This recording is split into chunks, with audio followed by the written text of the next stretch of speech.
Vamos a abrir nuestras Biblias en 2 de Tesalonicenses, capítulo 3, versículo 10. Dice así la palabra: porque también cuando estábamos con vosotros os ordenábamos esto: si alguno no quiere trabajar, tampoco coma. Vamos a orar. Padre Celestial, queremos acercarnos a ti, agradecidos, Señor, porque tú permites, Señor, que muchos de nosotros acá podamos tener un trabajo, Señor. Y te rogamos por aquellos que no tienen, Señor, trabajo, por aquellos que están esperando, Señor, esta provisión que viene también de ti, porque toda buena dádiva, como dice tu palabra, viene de lo alto, viene de parte de ti. Y hoy día que recordamos el Día del Trabajo, queremos pedirte, Señor, que tú nos puedas dar por medio de tu palabra una perspectiva correcta acerca del trabajo. En el nombre de Jesús te rogamos esto, Señor. Amén. Bueno, estamos disfrutando un feriado bastante largo y esto tiene que ver con el Día del Trabajo, ¿no? Y creo que justo es un tiempo para meditar, aunque sea brevemente, en lo que significa el trabajo para nosotros los cristianos, porque no podemos tener la misma perspectiva que tienen en el mundo, ¿no?, sobre el trabajo nosotros que somos cristianos. Así que vamos a meditar en eso en esta mañana.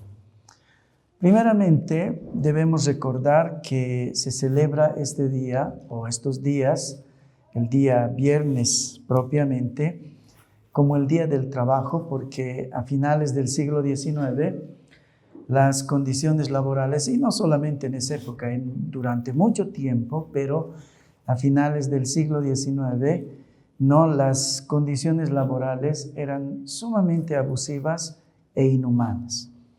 Los trabajadores estaban expuestos a jornadas de 12, 16 horas, incluso algunos más, ¿no? Y bueno, los ambientes laborales, por otro lado, eran insalubres, eran peligrosos, no había el cuidado de los trabajadores y los trabajadores no tenían derechos, ni siquiera los más básicos.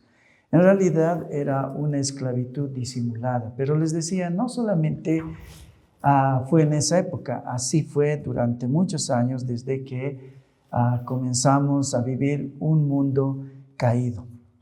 Por esta causa, sin embargo, a finales del siglo XIX, bajo un lema que decía 8 horas para el trabajo, 8 horas para el sueño y 8 horas para la casa, los trabajadores empezaron un movimiento, ¿no?, en Chicago, el 1 de mayo de 1886.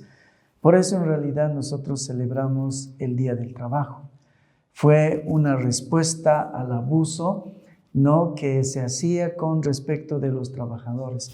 Y realmente el eslogan que manejaron por esa época era un eslogan sumamente equilibrado. Vean lo que decían ellos: 8 horas para el trabajo, 8 horas para el sueño y 8 horas para la casa, es decir, para la familia, ¿no? Y quisiera que esto se nos grabe en la mente, porque probablemente este es el equilibrio exacto que nosotros debemos tener con respecto de la vida, ¿no? Trabajar cierto tiempo, descansar cierto tiempo, no mucho trabajo, no mucho descanso, porque también tenemos una labor con respecto de la familia, que es uno de los asuntos que en otro sermón tendríamos que hablar necesariamente.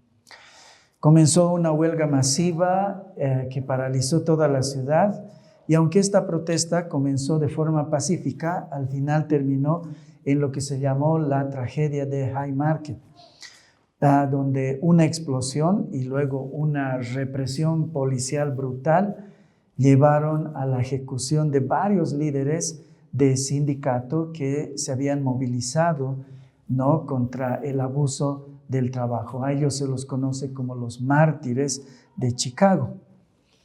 Algo sorprendente es que Sin embargo, en pleno siglo XXI, las cosas no han cambiado. Las condiciones de trabajo no han mejorado mucho. Justo hace 2 días y casualmente conversé con una hermana de nuestra iglesia. Realmente quedé sorprendido al ver su horario de trabajo.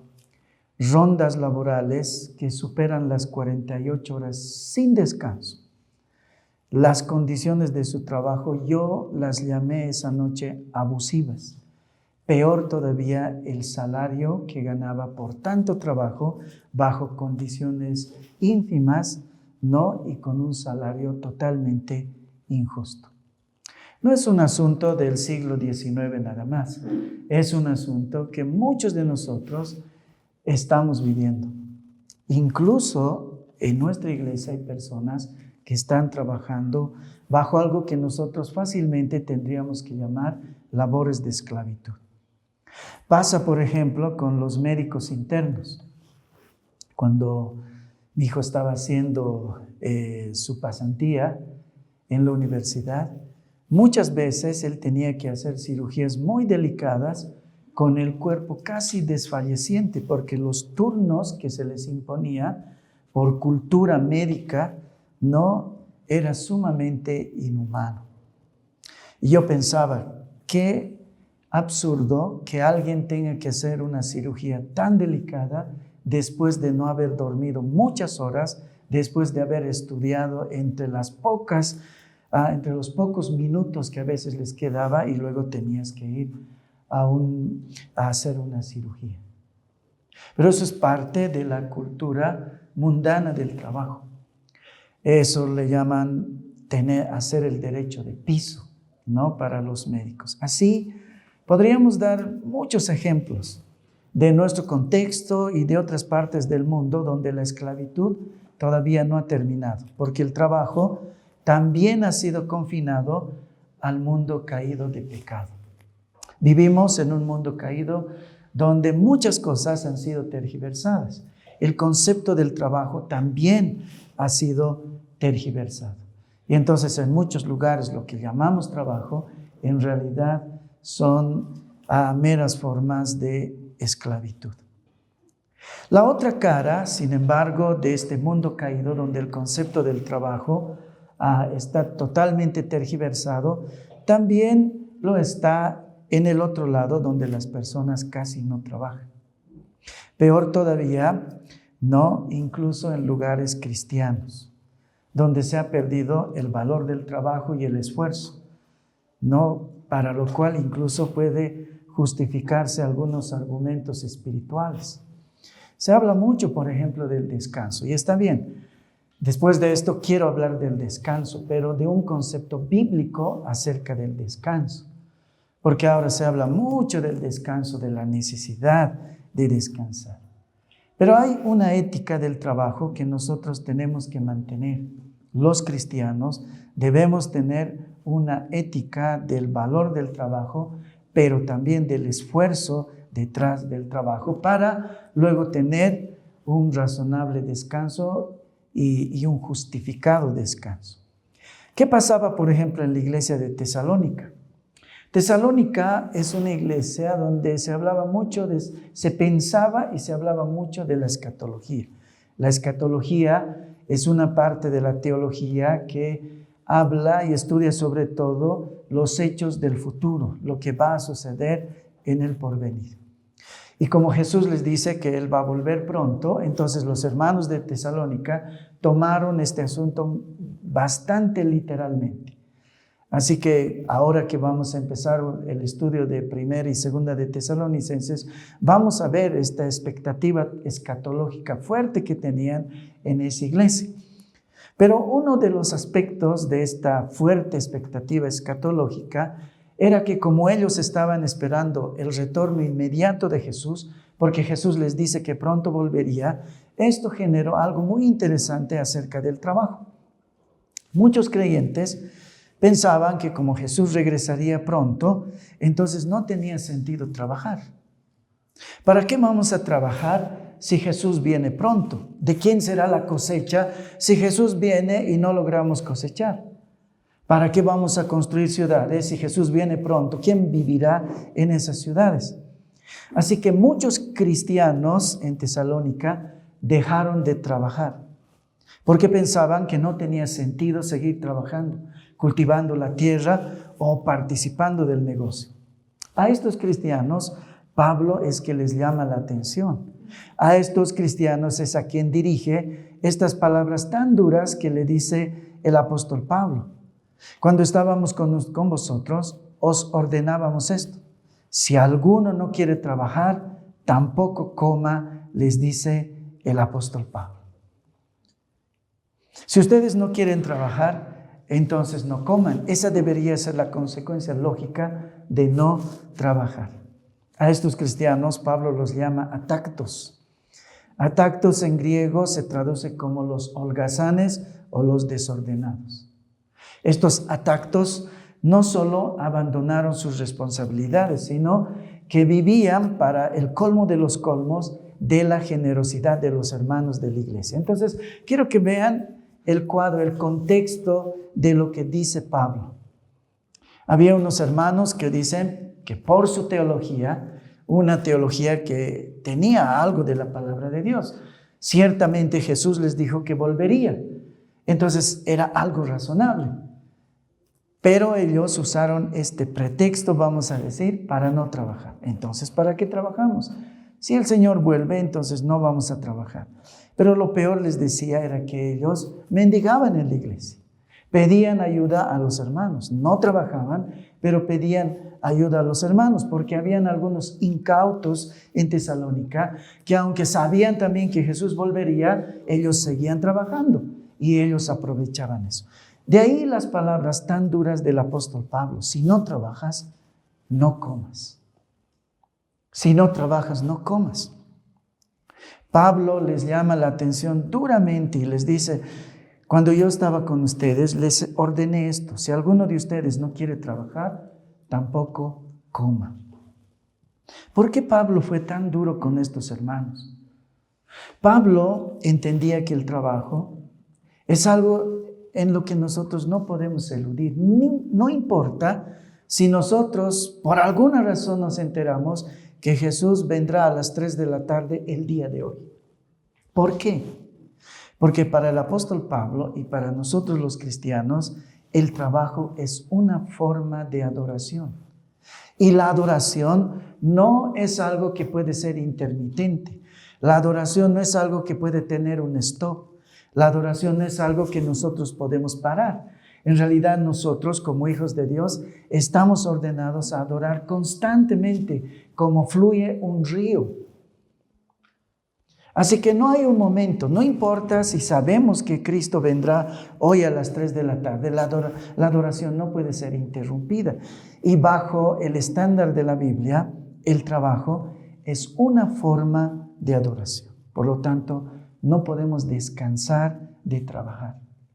No podemos. Claro, vamos a hablar un poco del descanso, pero yo quisiera usar otro tiempo para hablar verdaderamente del concepto bíblico de lo que es descanso. Hoy hablaremos sobre todo del trabajo.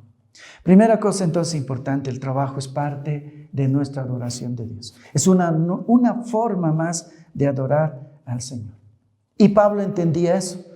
Entonces decía, no tiene sentido usar un pretexto como que Cristo viene, entonces ¿para qué trabajamos?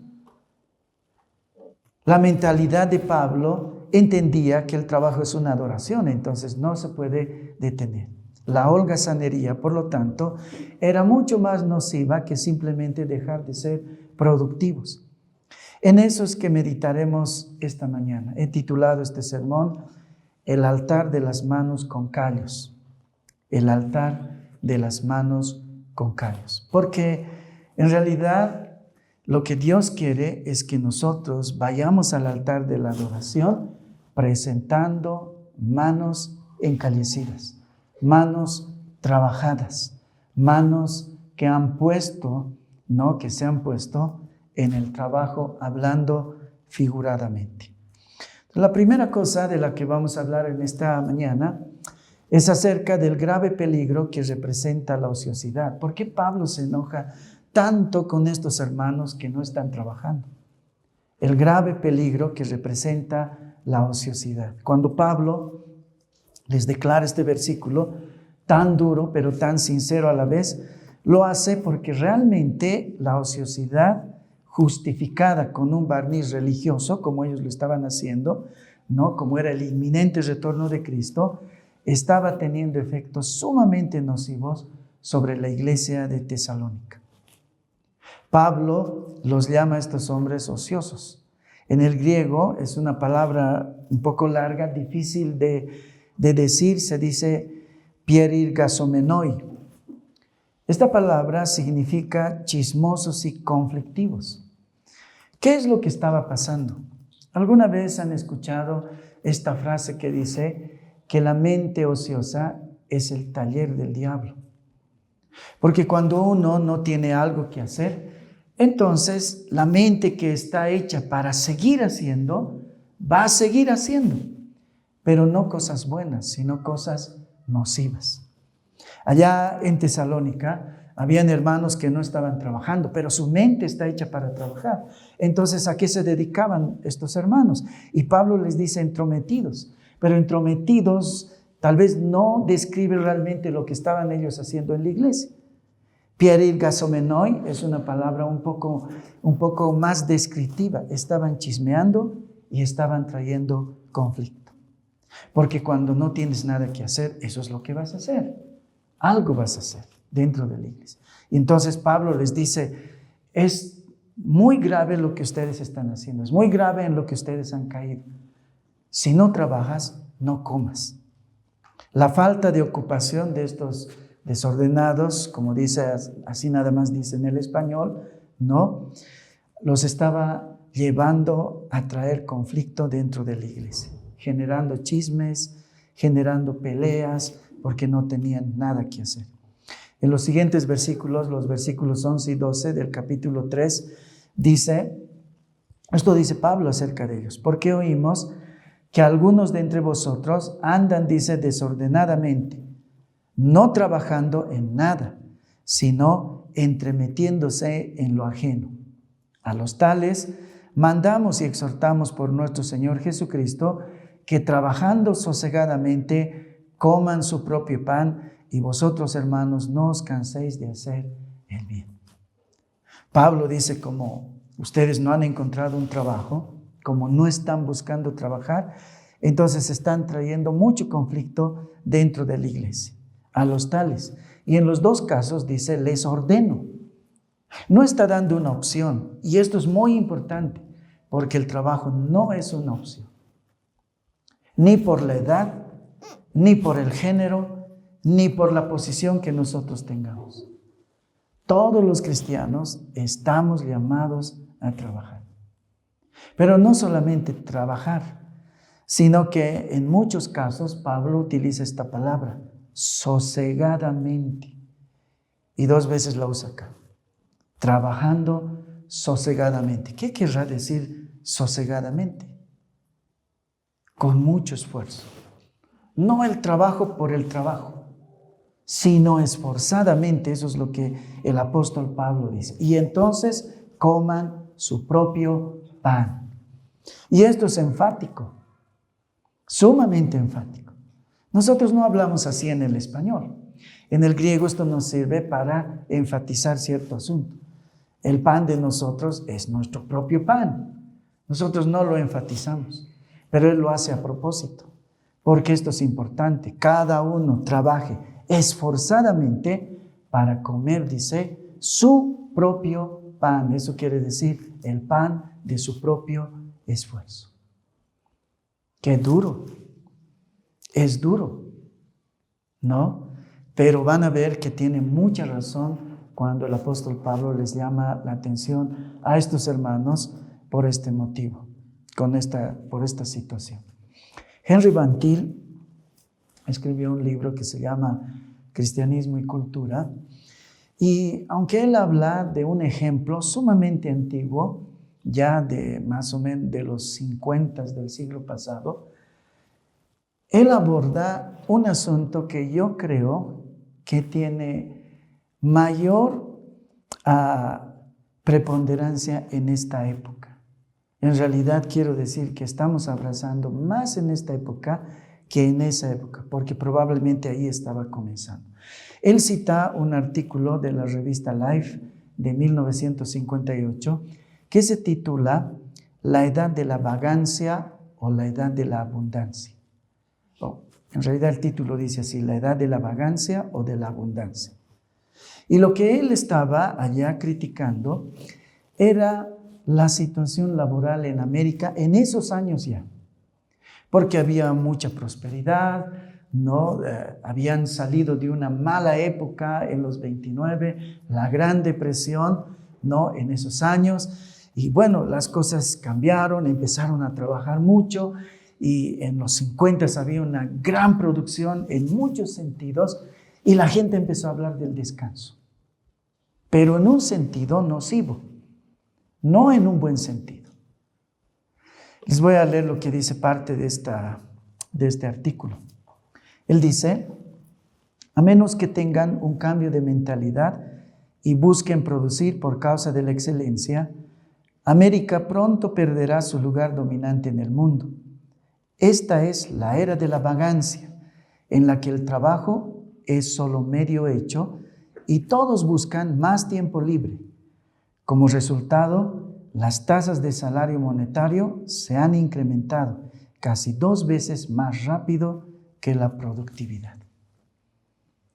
Bueno, esa es una cosa muy común. Cuando hay demasiado fruto, el hombre empieza no a decir, tal vez podemos ayudar más todavía, sino es, ¿dónde puedo descansar? No olviden al hombre de la parábola que dice, tengo tantos graneros, he juntado tanto, ¿cómo voy a hacer graneros más grandes para guardar las cosas que tengo? Porque le quiero decir a mi alma, descansa, has producido demasiado. Eso es lo que estaba pasando en los 50 en América.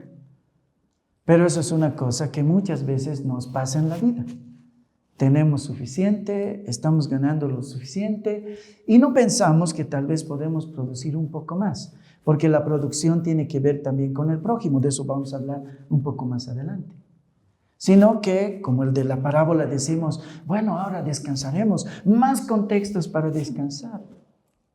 Y eso es lo que él estaba criticando de esa época. Por eso les decía, creo que esto era el comienzo de algo que luego se ha difundido a muchas partes del mundo y verdaderamente se aplica a nuestra generación, porque nuestra generación bien podría ser llamada, como él llama a esta época, la era de la vagancia, donde la perspectiva de trabajar, como dice Pablo, sosegadamente se ha perdido. Lo suficiente es lo suficiente.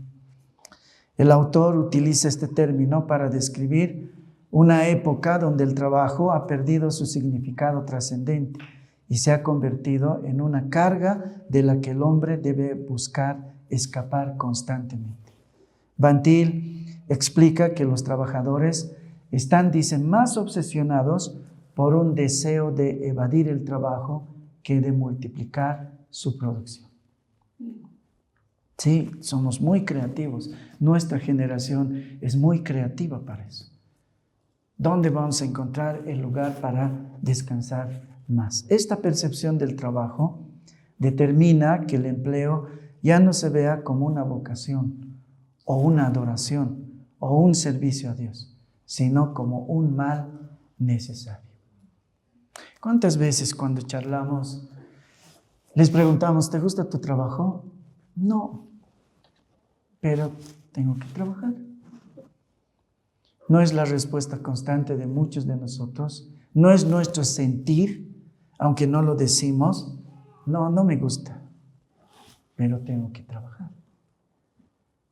Eso es lo mismo que decir, no, si alguien te pregunta, ¿te gusta orar? No, pero tengo que orar. ¿Te gusta leer la palabra? No, pero tengo que leer la palabra. ¿Por qué? La oración y la palabra son también parte de la adoración. Y el trabajo es una forma de adoración. Si digo una cosa de lo uno, digo lo mismo del otro.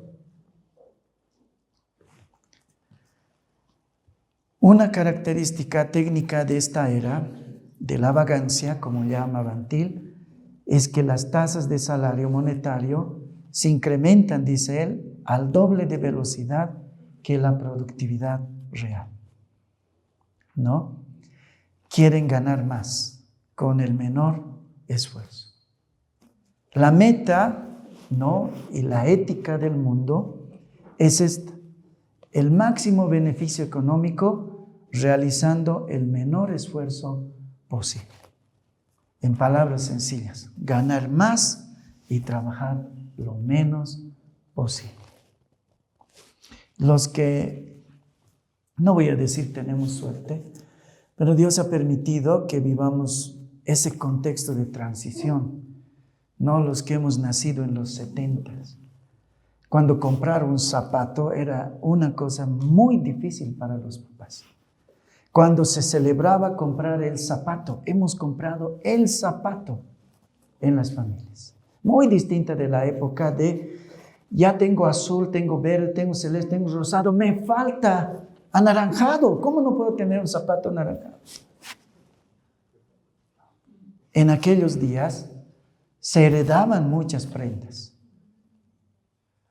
Me toca las frazadas azules de la mamá o del papá, porque se heredaban las cosas. Porque en esos días, en los 70s, era muy difícil tener cosas. Cuando ibas a la casa de alguien y decías, uy, él tiene licuadora. Quisiera tener licuadora algún día. Tiene cocina a gas. ¿No? Era una cosa sorprendente. Y en esos días, la gente trabajaba el doble de lo que trabaja hoy día. Un transportista trabajaba de sol a sol, que no es la realidad de hoy día, lamentablemente. ¿No? La gente tenía una alta ética del trabajo. Pero no quiero decir que esos días eran mejores, sino que en la vida hay círculos históricos, económicos también.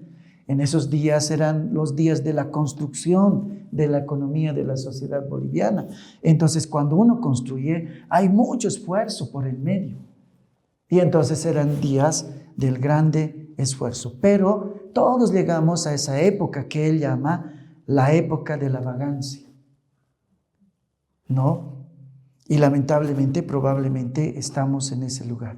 El máximo beneficio económico realizando el menor esfuerzo posible. Ahora, podríamos decir que esto no tiene nada que ver con nuestro contexto, pero no es así. La triste realidad es que existen profesiones y puestos de trabajo donde el único pensamiento del trabajador en la mañana al despertar no es precisamente cuánto puedo producir o cuánto puedo apoyar al desarrollo de la nación con mi trabajo, sino es cuánto puedo ganar hoy esforzándome lo menos posible. Recientemente se ha difundido un artículo por muchos medios. Es la crítica de una extranjera que vivió en Bolivia y que se quedó sorprendida de nuestra ética del trabajo. No solo habla de la ética del trabajo, habla de muchos ámbitos de la corrupción en Bolivia, pero en una de las partes habla acerca de la ética que nosotros tenemos acerca del trabajo. Y habla de la policía, la fiscalía y los juzgados, ¿no? Con ejemplos vívidos. Ella dice, batidas sin permiso de los superiores.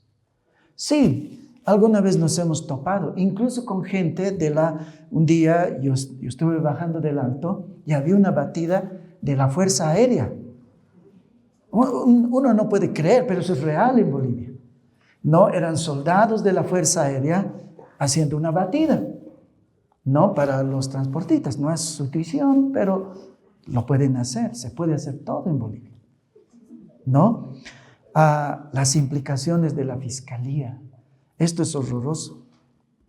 Si tu nombre está en un cuaderno o tienes una llamada con alguien, no importa, no se hace una investigación, sencillamente estás implicado. O las sentencias que tienen costo. Una crítica aparentemente de una periodista, les decía, extranjera, en su experiencia con nuestro país, un análisis muy triste, pero a la misma vez muy real, para nuestra vergüenza. muy real para nuestra vergüenza.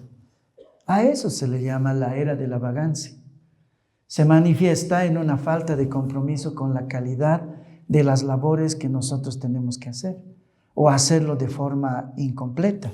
Pero no solamente sucede en esos trabajos de alto estatus, sino también sucede en aquellos donde uno pensaría que no hay corruptos. Les llamamos equivocadamente los humildes.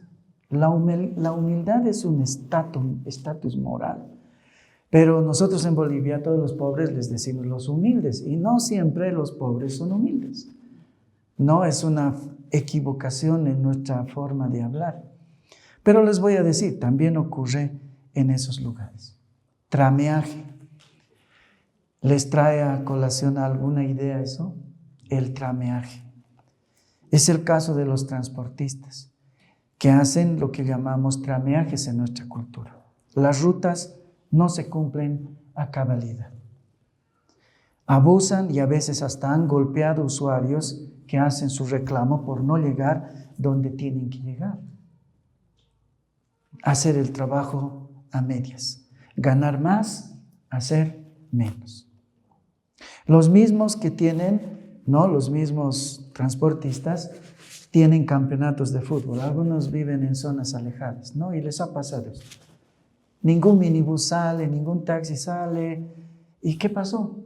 Es que están jugando su campeonato en lunes, digamos, en día lunes, jugando el campeonato en horarios de trabajo.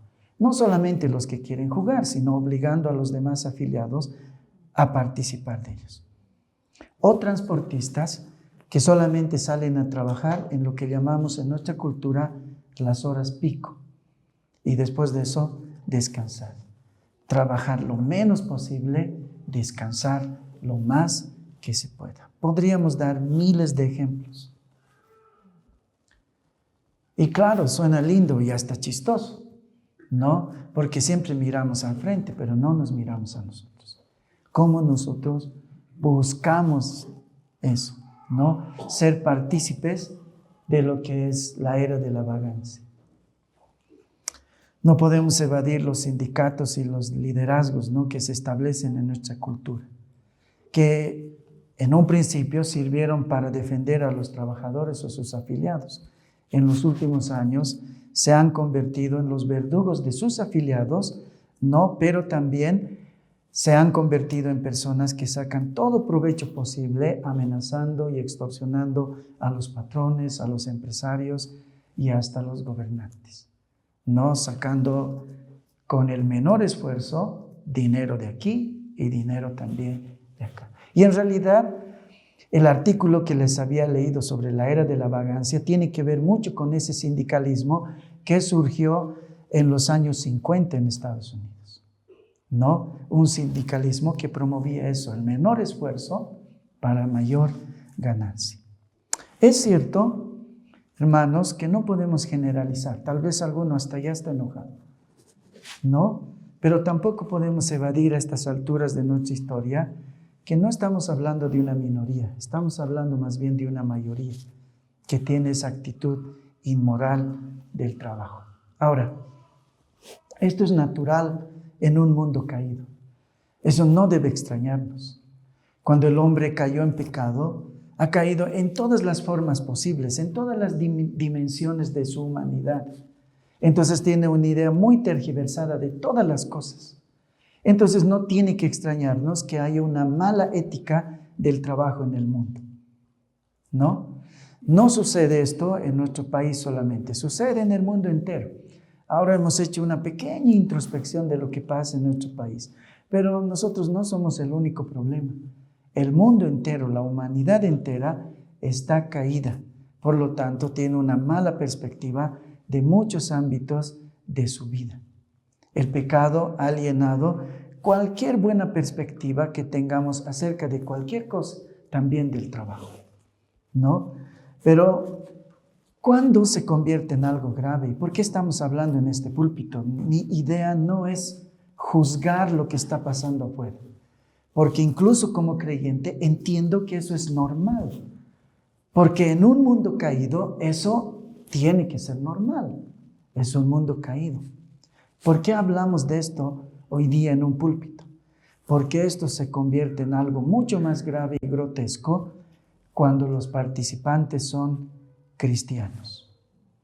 Cuando los cristianos tenemos una mala perspectiva de la ética del trabajo. Van Til le llama a esto una actitud de apostasía religiosa. Un retroceder en nuestra perspectiva cristiana. Cuando perdemos la cosmovisión cristiana del trabajo, ¿no?, como una tarea sagrada, como una forma de adoración al Señor, donde la energía espiritual que nos tiene que impulsar hacia la excelencia se ha desvanecido, entonces Van Til dice, nos hemos convertido en apóstatas religiosos, porque participamos de la desmoralización cultural de un mundo caído. Porque nosotros como cristianos debemos tener una diferente ética del trabajo. ¿Cuál es esa ética del trabajo? Un trabajo esforzado. Pablo dice, no dice trabajando solamente, sino dice trabajando sosegadamente. Aún en español entendemos bien esa palabra. Esforzadamente. No solo haciendo lo que tenemos que hacer, sino haciendo más allá de lo que debemos hacer. Cuando nosotros no tenemos una perspectiva cristiana del trabajo, estamos frente a algo mucho más terrible que solamente ser improductivos. Estamos frente a ser cristianos que han perdido el temor de Dios. Sí. Cuando no trabajamos con una correcta ética, lo que hemos perdido no es solo productividad, hemos perdido el temor de Dios, porque el trabajo es una forma de adoración. Porque según la Biblia, el trabajo es una forma de adoración a Dios.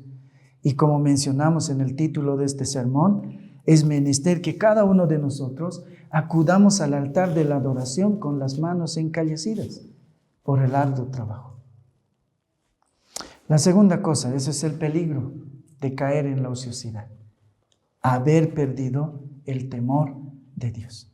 La segunda cosa de la que vamos a hablar en esta mañana tiene que ver con el trabajo como adoración y el reflejo de la naturaleza divina. El trabajo como adoración y el reflejo de la naturaleza divina. El trabajo no es un castigo. Eso es algo que los cristianos tenemos que entender. El trabajo tampoco es un invento humano. ¿Ya?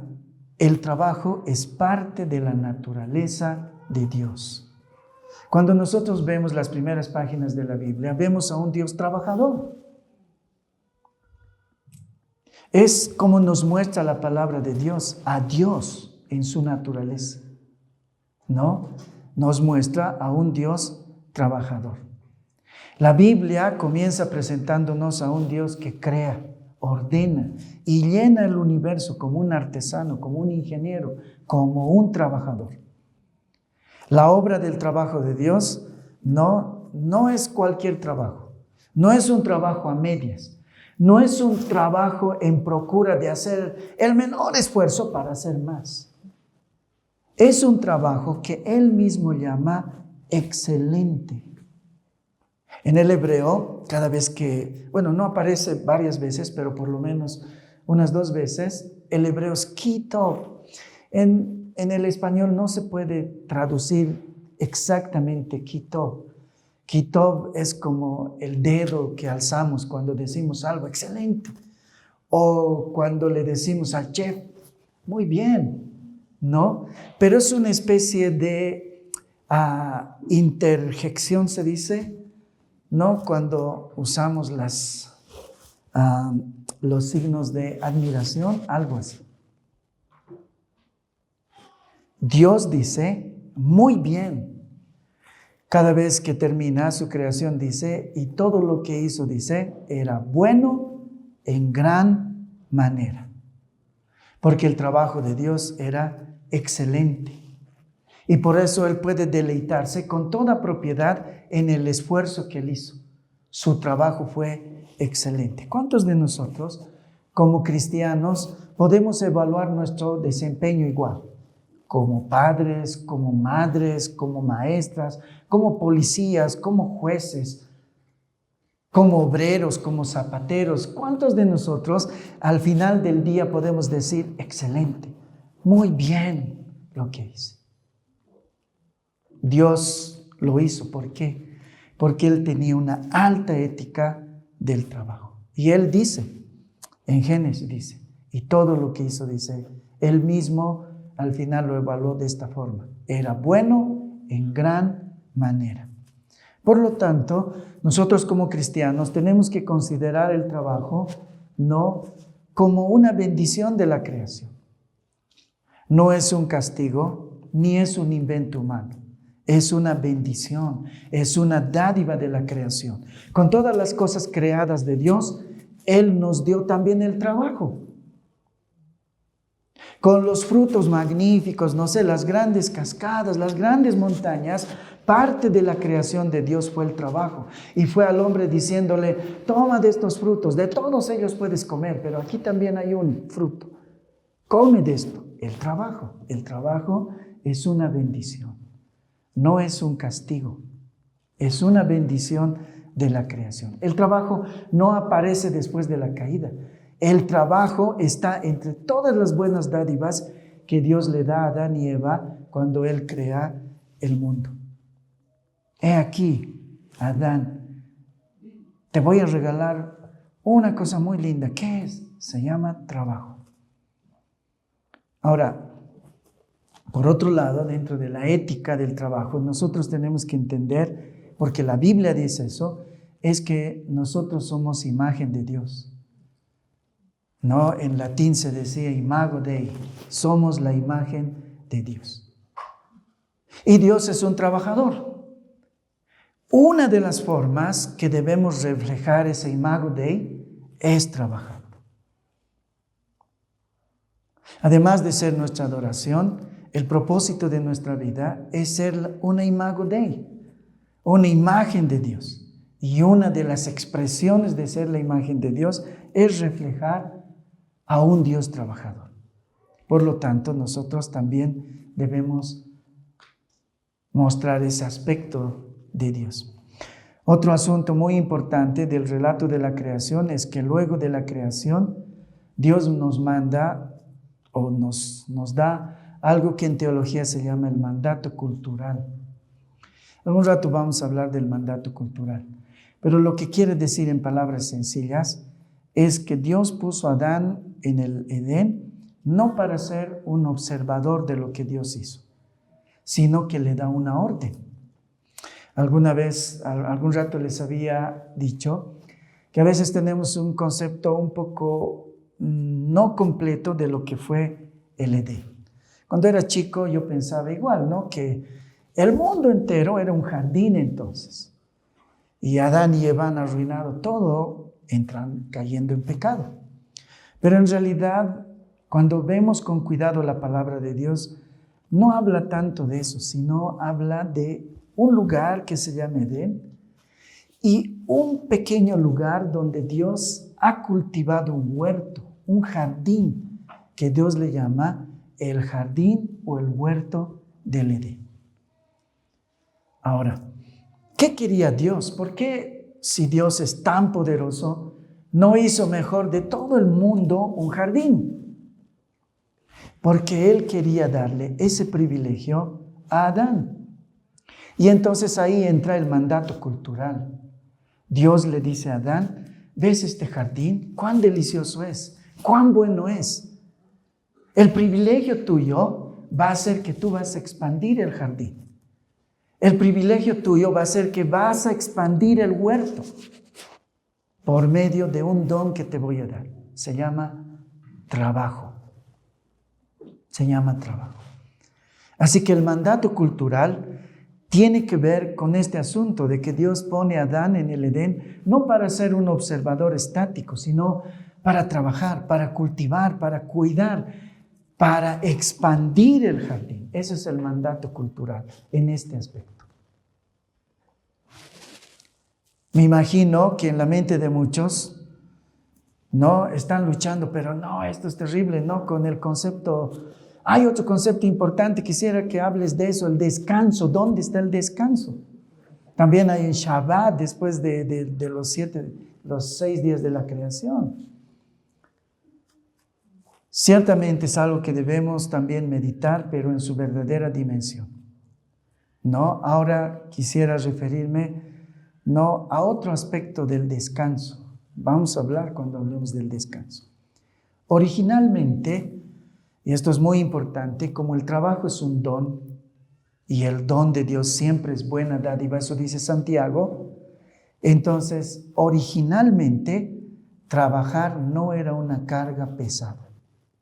Originalmente no era una carga pesada. Por la caída ahora es pesado el trabajo. Y por eso muchos creen que el trabajo es un castigo de Dios. No, originalmente el trabajo es un regalo bueno de Dios, porque originalmente trabajar no era una carga pesada. Algunos de nosotros tenemos alguna profesión o alguna actividad que nos muestra, aunque sea un atisbo, de lo disfrutable que puede ser ciertos trabajos. Alguna vez les he hablado de la jardinería, ¿no es cierto? Es algo que a mí me gusta hacer. Es algo que no me cansa hacer. Dios nos ha bendecido no tenemos un jardín propiamente, pero de los 60 metros construidos en nuestra casa, el resto de los 400 metros es puro pasto. Y cuando está trabajado se ve bien, pero nadie sabe cómo cuesta que se vea bien. O sea, algunos días yo estoy desde las 7 de la mañana. Realmente espero que amanezca. No hay muchos tiempos largos, porque en esta época que llueve, entonces eso se vuelve fácilmente en un botadero, como un terreno baldío. No tengo suficiente para pagar un jardinero, entonces yo tengo que ver cómo hacer. ¿Ya? Así que muchas veces me levanto así como 5 de la mañana pensando en mi jardín, en que tengo que cortar, y estoy esperando que todos se levanten, peor si es en feriado, porque recién lo hice hace un par de días nada más. No estoy esperando, es feriado y todos quieren dormir y mis máquinas suenan muy fuerte cuando voy a cortar el pasto y estoy esperando que todos se levanten y así como 5, 4, 3, 2, 1, ya es 8 de la mañana, creo que ya es hora de trabajar y empiezo a hacer funcionar mis máquinas. Y muchas veces, y mi familia es testigo de esto, en la noche estoy terminando el trabajo, en la noche. No termino limpiando todo lo que ha salpicado, el pasto en las paredes, en polera, casi resfriándome. Y no les estoy diciendo para decir que he sacrificado. Lo disfruto. No quisiera hacer otras cosas. Por ejemplo, odio lavar ropa a mano, peor. Creo que en el infierno algunos Dios los va a castigar lavando ropa. No me gusta, no lo haría. Pero me gusta el jardín y lo disfruto. Es un trabajo, no se imaginan, duro porque el sol está ahí, pero me gusta. Y yo sé que a ti hay algo que te gusta. No hay una cosa que quisieras hacer todos los días, todo el día, y no sería un problema. Otro castigo para mí, por ejemplo, es tejer. Jamás lo haría. Jamás lo haría. No, porque es sumamente tedioso y monótono. Ahí está en el mismo lugar. En cambio, el jardín para mí son gusanos, piedras, cucarachas, no plantas que tienen espinos. No, es lindo. ¿Qué quiero decirles con esto? Quiero demostrarles que el trabajo no siempre fue una carga pesada. Hay cosas, ¿no? Al hermano Max de nuestra iglesia le gusta hacer muebles. En estos días él está arreglando unas oficinas y él ha traído unas maderitas chiquitas, más largas, más... wow, yo no quiero ser su ayudante por nada. Pero él disfruta ese trabajo. Es un Rusty que no se puede armar. En mi mente eso no se puede armar, pero él lo disfruta.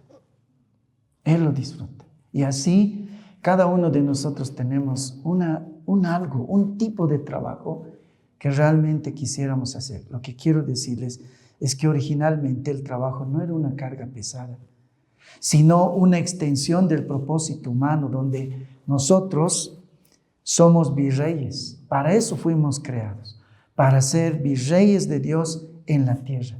A eso Dios le llamó gobernar la tierra, para que usemos nuestros dones, nuestra inventiva, el ingenio, ¿no? Para hacer el jardín más amplio, para usar esa imagen que tenemos de Dios, esa imagen creativa y trabajadora de Dios, y hacer más grande el jardín. Más grande es el lugar habitable, ¿no?, que Dios le había creado originalmente al hombre. Dios mismo entonces es un Dios trabajador. Por lo tanto, si fuimos creados a su imagen, nuestra productividad es un reflejo del carácter creativo y sustentador de Dios. Pero el pecado de Adán trajo desintegración, que afectó no solamente nuestra forma de trabajar, sino que ahora nos cansamos. Ha cambiado totalmente nuestra perspectiva del trabajo, aunque no de forma esencial. Pero hay cosas que contaminan nuestra perspectiva del trabajo. Por ejemplo, el orgullo y la futilidad. El orgullo y la futilidad se han apropiado del don del trabajo. Por ejemplo, cuando se construye la Torre de Babel, ¿no? Cuando construyen la Torre de Babel, el ser humano comenzó a usar su trabajo y ellos dicen, Nimrod dice, para hacerse un nombre. Ya no es para la gloria de Dios, ya no es para la adoración de Dios, sino es para hacerse un nombre.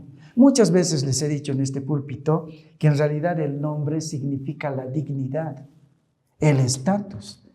Y muchos de nosotros en realidad no trabajamos para la adoración de Dios, sino trabajamos para que nuestro nombre crezca, para que nosotros seamos exaltados. Y eso es en la Biblia pecado. Porque el trabajo es una dádiva para adorar a Dios.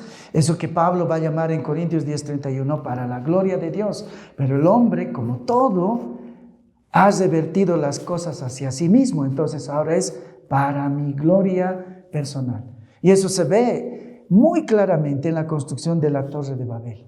Construyamos esto, hagámonos un nombre, dicen ellos, cuando construyen la Torre de Babel. Que seamos nosotros admirados. Por esa razón, muchas personas, ¿no?, hallan su identidad en el trabajo o en su profesión. Ya sea que trabajan exageradamente, pero no lo hacen por la gloria de Dios. Lo hacen porque quieren tener un nombre, como los trabajadores, los muy esforzados, o el estatus del tipo de trabajo que tienes. No, yo como licenciado quisiera decir unas humildes palabras.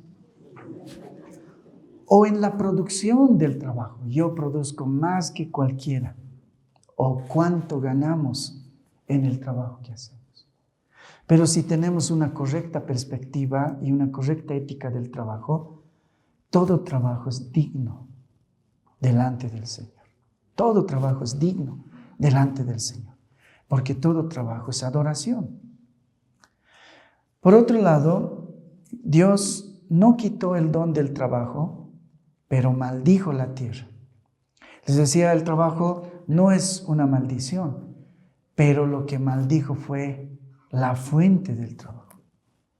Maldijo la tierra. Entonces ahora el sustento va a venir acompañado de espinos y cardos. Eso quiere decir de cansancio y frustración. No, yo de muchas cosas que no puedo hacer, mi jardín no se imagine que es espectacular, es horrible, pero sería peor si no trabajara arduamente en mi jardín. Pero Una de las cosas que yo veo es que en algunas cosas, por mucho que hago el esfuerzo, no funciona. Y ese trabajo viene acompañado de cansancio y frustración. Todos sus trabajos. Algunos quisieran, no sé, tener un tipo de trabajo y ganar lo suficiente, pero no pueden, porque la tierra ha sido maldecida, no el trabajo, pero la tierra sí. Entonces ganamos menos de lo que necesitamos. O el trabajo es demasiado arduo, más de lo que nosotros podemos trabajar. Entonces es difícil y pensamos por eso que el trabajo es una maldición. Pero el Evangelio lo redime todo. Una de las cosas interesantes es que cuando Cristo es crucificado, no casualmente, sino porque Dios quiere mostrarnos la redención de todas las cosas, Cristo es crucificado con una corona de espinas. Quiero que vean esto y quiero que lo conecten con Génesis, porque todo está conectado con Génesis en la Biblia. Absolutamente todo está conectado con Génesis. La tierra es buena, la tierra es fructífera, el trabajo es bueno, el trabajo es fructífero. Pero cuando Dios maldice la tierra, la primera consecuencia es que le salen espinos y cardos. Eso dice Génesis. Uno dice, ¿qué sentido tenía que a Jesús le pongan una corona de espinos?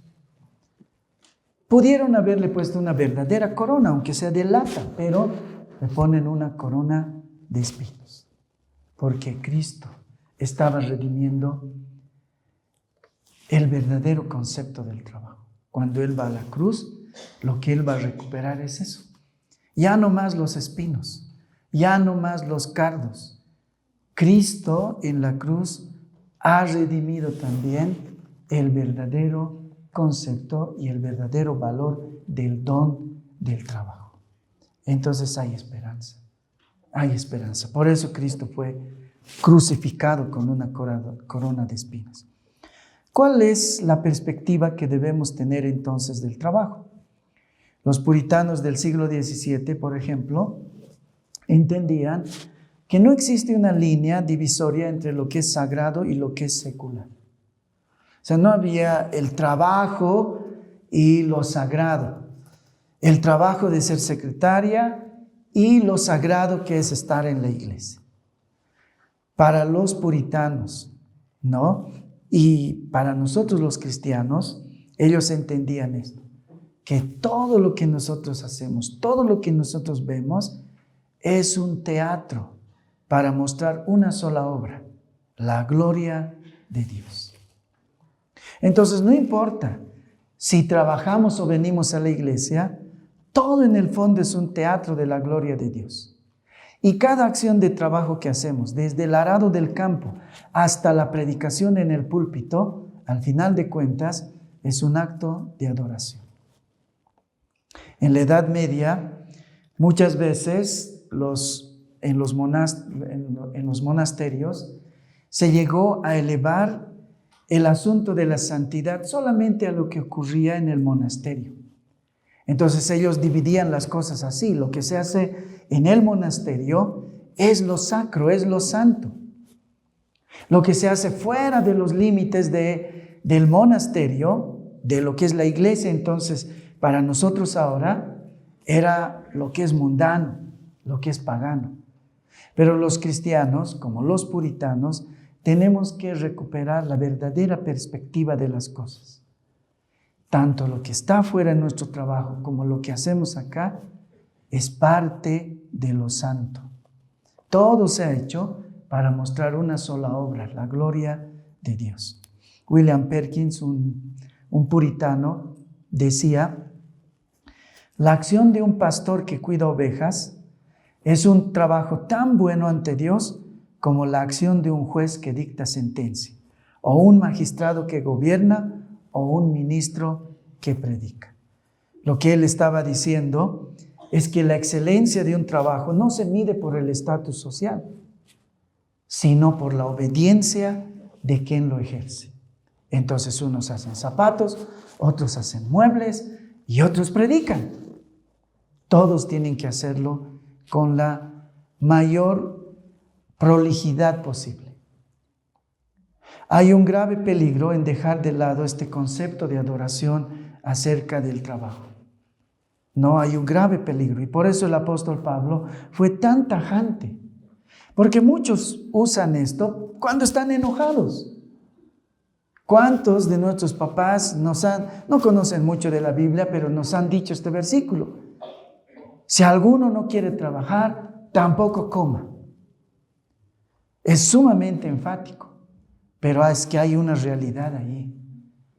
Si no quieres adorar a Dios, porque si tú cambias esta frase tan dura y la llenas de teología, esto es lo que dice. Si no quieres adorar a Dios, no recibas las dádivas de ese Dios. Si alguno no quiere trabajar, que es la adoración, entonces tampoco reciban las dádivas de ese Dios al que no quieres adorar. Si alguno no quiere trabajar, tampoco coma. Los cristianos, por lo tanto, tenemos que ver la ociosidad no solo como simple pereza, sino como una rebelión contra la orden de Dios. Richard Baxter decía, es por acción que la santidad brilla. Esto es muy duro, pero en alguna forma lo tenemos que entender. Richard Baxter decía, es por acción que la santidad brilla. El descanso es para el cielo. En la tierra el trabajo es nuestro deber. El descanso es para el cielo. En la tierra el trabajo es nuestro deber. Ahora, uno puede decir, esto es muy duro y no creo que sea para nosotros. Para los puritanos, perder el tiempo era un sacrilegio. Pero si nosotros también a esto le ponemos la teología correcta, y si entendemos que el trabajo en realidad es un don, no un castigo, entonces no nos duele que Baxter diga, el descanso es para el cielo, la dádiva del trabajo es para la tierra. Sí, porque podemos disfrutar también el trabajo. Ahora, el apóstol Pablo dice otra frase, también dura. Por otro lado, Pablo dice, el que no trabaja, tampoco coma.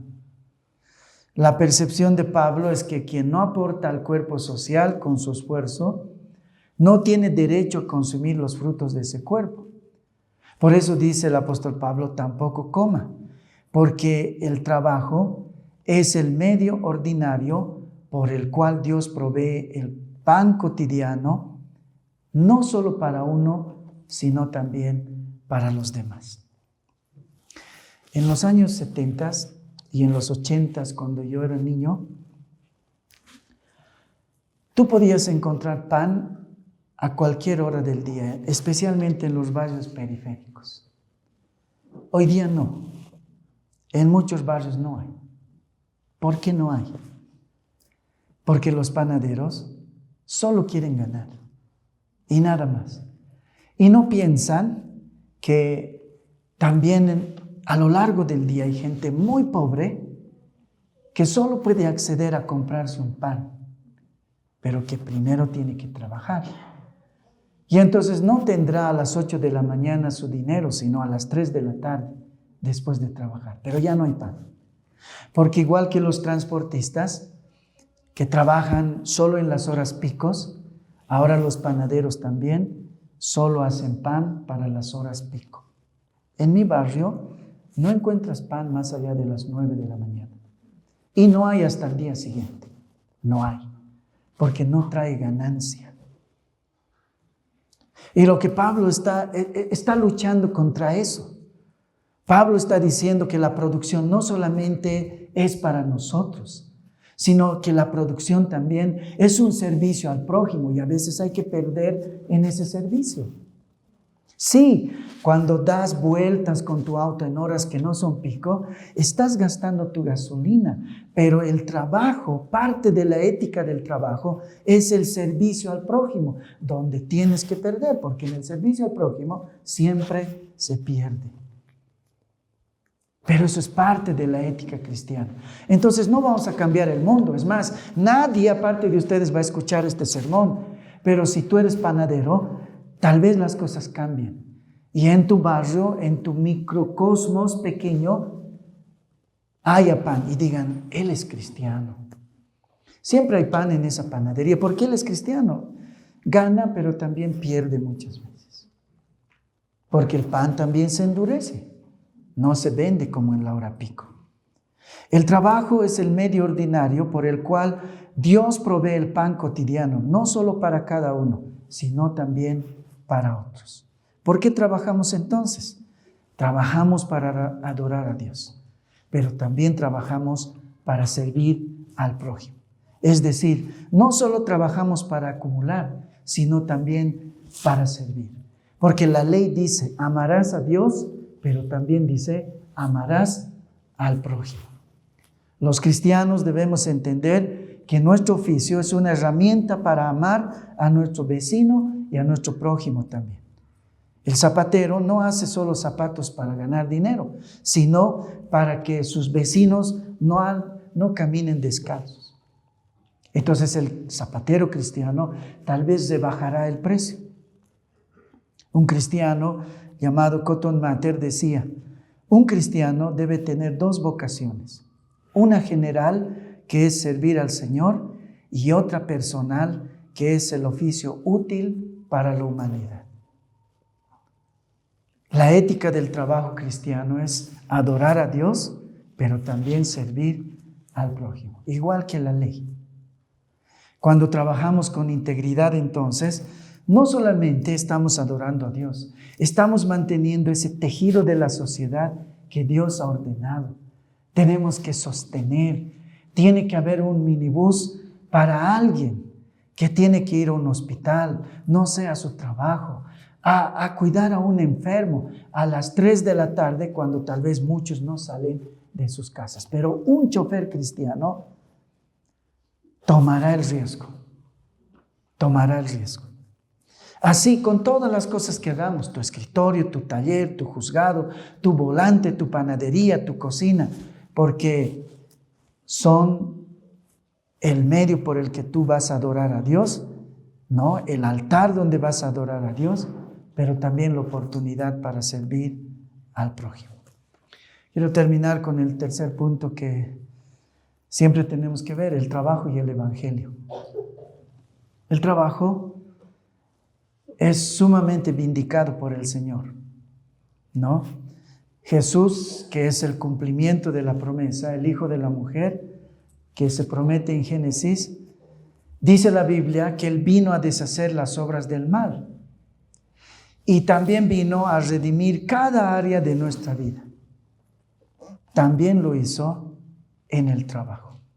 Antes de su ministerio, ¿saben qué era Jesús? Un carpintero. En el griego, en realidad, no hay la palabra para carpintero. Parece que en esos días los carpinteros eran albañiles. Se usa la misma palabra para albañil y carpintero. Parece que hacían la misma cosa. Pero Jesús, antes de hacer su ministerio, por solo 3 años, y él habrá tenido una carrera laboral más larga que su ministerio, él fue un trabajador, carpintero, albañil. Así vindicó él el trabajo como algo digno, como algo que el hombre tiene que hacer. El hombre que ama a Dios tiene que hacer. Entonces hay redención también para el trabajo. Jesús ha redimido el concepto del trabajo. Ya nosotros los cristianos tenemos que perder esa división entre lo sagrado y lo secular. Cuando vienes aquí a cantarle a Dios, a traer tu ofrenda, a hacer el ministerio, lo mismo estás haciendo cuando haces tu labor en el trabajo. Porque no hay para nosotros los cristianos lo sagrado y lo secular. Para nosotros todo es una oportunidad para adorar al Señor y servir al prójimo. Jesús dice algo muy sugestivo durante su ministerio acerca de la ética del trabajo. Un día, Él hace un milagro, el día del Shabbat, ¿no? Que es roto para muchos de ustedes, porque yo sé que muchos de ustedes tienen muy evolucionado y grandes pensamientos acerca del Shabbat, ¿no? Y no ha hablado hoy día el pastor nada del Shabbat, y eso es parte ¿no? de ese momento del trabajo. Vamos a hablar, les decía algún rato. Pero unos hombres se sintieron así vulnerados y religiosamente, porque usaron, igual que los de Tesalónica, la religiosidad como pretexto. Y entonces se enojan, dice, ¿cómo Jesús puede sanar en el día del Shabbat, en el día de reposo? Se llama día de reposo. Y están enojados con Jesús. Y en Juan 5:17, Jesús les dice esto: mi Padre trabaja hasta ahora, entonces yo también trabajo. En Reina Valera dice así de simple: mi Padre trabaja hasta ahora y yo trabajo. O sea, Jesús les dice a ellos, ¿por qué se enojan? Ellos usan un pretexto, dicen, pero es el Shabbat, es un asunto religioso que estás rompiendo. Y Él dice, no. La ética del trabajo es una adoración. Entonces, la religión no es un pretexto para dejar de adorar. ¿Ya? Calvino y los puritanos entendían este versículo como fundamental para dar forma a lo que hoy conocemos como la ética protestante del trabajo. ¿Cómo lo hace y por qué? Porque ellos, ¿no? En la época de la Reforma, creían que, a diferencia del deísmo, que cree en un Dios que creó el mundo y luego se fue y lo dejó, Cristo y los reformados pensaban que Dios en realidad todo el tiempo está trabajando. Y uno dice, ¿pero cómo? Si en este momento Dios dejara de hacer el milagro de que tu sangre bombee sangre a todo tu cuerpo, morirías. Si Dios dejara de obrar en este momento para que uno de sus pulmones dejen de inhalar y de exhalar, moriría.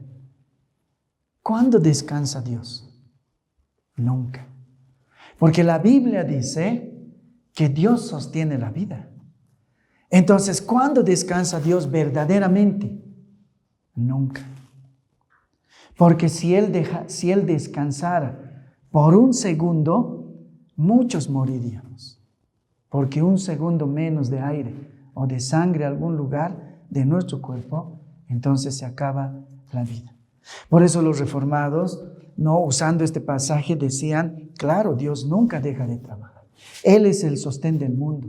Si Él no enlazara bien todas las funciones, no sé, de la física que hay para que nuestro mundo no colapse, moriríamos todos en un segundo. Entonces Jesús tenía razón. Dios hasta ahora trabaja, entonces yo también trabajo. Si Dios dejara de trabajar por un segundo, el cosmos colapsaría. Si Dios dejara de sostener tu circulación de la sangre o las conexiones de tus neuronas, tú morirías en este mismo instante, porque Dios es el que sostiene la vida. Entonces, tiene significado. Dios, mi Padre, hasta ahora trabaja. Quisiera que vean las miles de implicaciones que tiene esto, porque notoriamente el universo necesita uno que sostiene. Entonces, Dios siempre está trabajando. Por lo tanto, el trabajo humano es una cooperación con la providencia divina, porque en algunas cosas Dios trabaja por medio de nuestras manos. El agricultor que siembra o el médico que cura son las manos de Dios cuidando de su creación en otra manera. En la Edad Media, les decía, se entendía que solo los sacerdotes y las monjas tenían un trabajo sagrado. Como cristianos entendemos que todo trabajo es sagrado. Jesús lo dice, Dios trabaja y yo también trabajo hasta ahora. En los detalles más pequeños, Dios trabaja y en muchas cosas Dios nos usa para seguir trabajando. Así que limpiar la casa o gobernar una nación es un llamado de Dios. Si Dios trabaja constantemente, el ser humano que ha sido hecho a su imagen glorifica a Dios trabajando con la misma diligencia y con la misma excelencia que Dios sin importar cuán humilde sea nuestra tarea. Esa es nuestra adoración a Dios. Por otro lado, muchas veces podemos usar pretextos espirituales para exagerar el descanso. Un día quiero hablar de esto, porque la iglesia moderna ahora usa muchos pretextos espirituales. Voy a hablar algún rato, tal vez molestoso para algunos del home church, por ejemplo, que creo que debemos tener cuidado porque no tiene mucho asidero en la palabra de Dios. El que no trabaja, no coma. Trabajando sosegadamente, dice el apóstol Pablo. ¿No? En este pasaje había una disputa. Jesús sanó a un hombre en sábado. Era el pretexto espiritual suficiente para desmantelar el trabajo que hizo Jesús. Y Él les dice, no, mi Padre trabaja, entonces yo seguiré trabajando. Los cristianos tenemos que ser estrictos con el descanso dominical, pero eso no significa que ese día dejamos las labores, porque en realidad cambiamos de labores. Así hacían los puritanos y los reformados. Ellos eran sumamente estrictos con el descanso del día domingo, pero en el domingo ellos usaban sus horas para las obras de misericordia, es decir, ayudar al necesitado, visitar a los enfermos, ¿no? Las obras de necesidad, ayudar a, cuidar a todos los hermanos de la familia de Dios. Así ellos argumentaban cómo Dios no deja de trabajar y cómo nosotros no debemos dejar de trabajar, incluso en el Shabbat, como Jesús. Porque el trabajo no es una maldición para sobrevivir, sino un privilegio para adorar al Señor y servir al prójimo. Nuestra esperanza es que un día la creación sea liberada de la esclavitud de la corrupción y con ella el verdadero concepto del trabajo. Entonces va a llegar un día cuando las cosas van a funcionar bien y vamos a ser felices en nuestro trabajo. En Isaías hay una promesa bíblica que dice, plantarán viñas y comerán del fruto de ellas. Disfrutarán, dice, de la obra de sus manos. Eso dice Isaías del futuro. Entonces, tal vez nunca vamos a dejar de trabajar, porque eso dice Isaías, porque el trabajo no es una maldición. Tal vez en el cielo, no, vamos a trabajar más, pero todos en lo que realmente queremos hacer, en la vocación. Entonces, tal vez allá Dios me va a dar un jardín más grande que 300 metros. No, tal vez serán hectáreas, pero ya no va a haber espinos, ni cardos, ni muchos gusanos que arruinen mis plantas y tal vez mi perro que orina en todas las flores que quiero poner en el jardín, sabrá que tiene que orinar en otro lugar. ¿Cómo será el cielo? No sabemos, pero va a ser redimido, porque el Evangelio lo cambia todo. Vamos a orar. Padre nuestro que estás en los cielos, te damos gracias, Señor, por estos días de descanso, por el día del trabajo. Ojalá lo tengamos bien merecido, Señor, cada uno de nosotros. Pero realmente ayúdanos a pensar en esto que hemos meditado en esta mañana. El concepto ético que tú tienes acerca del trabajo, Señor. Algunos que no tenemos trabajo, te rogamos que nos des un trabajo, Señor. Algunos que tenemos trabajos que nos ahogan, Señor, te rogamos que nos cambies la perspectiva, pero también que nos desahogues en ese trabajo, Señor. Que realmente nuestros jefes o nuestros patrones o el sistema en algunos casos puedan hacer que podamos trabajar con medida, Señor.